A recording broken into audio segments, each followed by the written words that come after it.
Now the question is a wire is heated gradually as the temperature rises at first it appears. जब हम किसी wire को heat करेंगे, question क्या कह रहा है, जब हम किसी वायर को हीट करेंगे, उसका टेम्परेचर को इंक्रीज करेंगे, तो पहले वो कैसा अपीयर करेगा, red, green, yellow, white. Okay, now अगर हम देखें तो बाय प्रैक्टिकल एप्लीकेशन हमको पता है किसी भी वायर को अगर आप हीट करिए, किसी भी चीज़ को हीट करिए, तो सबसे पहले वो रेड दिखाई देती है। तो बाय प्रैक्टिकल एप्लीकेशन यहाँ से हम कह सकते हैं कि वो कैसी दिखेगी, आपको रेड दिखेगी। बट इसके पीछे का रीज़न जानते हैं क्या होता है, जैसे जैसे हम उसको हीट कर रहे हैं, हीट करने पे मतलब क्या है, हम उसको एनर्जी दे रहे हैं, और एनर्जी हमारे किसके इक्वल होती है, hc लेमडा के। ओके, एनर्जी और वेवलेंथ का अगर हम रिलेशन देखें तो energy is inversely proportional to है वेवलेंथ के।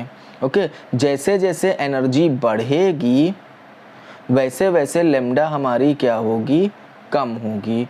ओके, इन केस ऑफ जैसे ही हम उसको हीट देना शुरू करते हैं तो एनर्जी हमारी क्या होती है, बहुत कम होती है। तो लेमडा हमारा क्या होना चाहिए, ज़्यादा होना चाहिए। और इन कलर्स में लेमडा सबसे ज़्यादा किसका होता है, रेड का होता है। तो हमारी रेड होगी, उसकी वो सबसे पहले कैसा अपीयर करेगा, रेड अपीयर करेगा। क्यों, क्योंकि wavelength of red is higher, सबसे ज़्यादा वेवलेंथ ऑफ रेड होती है। अगर हम स्पेक्ट्रम से देखें तो हम कैसे लिखते हैं, VIBGYOR, ये हमारा स्पेक्ट्रम होता है। तो वायलेट की वेवलेंथ सबसे कम, उससे ज़्यादा Indigo, blue, green, yellow, orange, और सबसे ऊपर आता है रेड।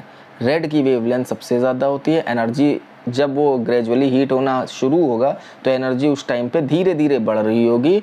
और सबसे पहला कलर कौन सा देगी, लेमडा। लेमडा सबसे आपका क्या होगा, हाई होगा, क्योंकि ये कम है, तो सबसे पहला कलर क्या होगा, रेड होगा। Thank you.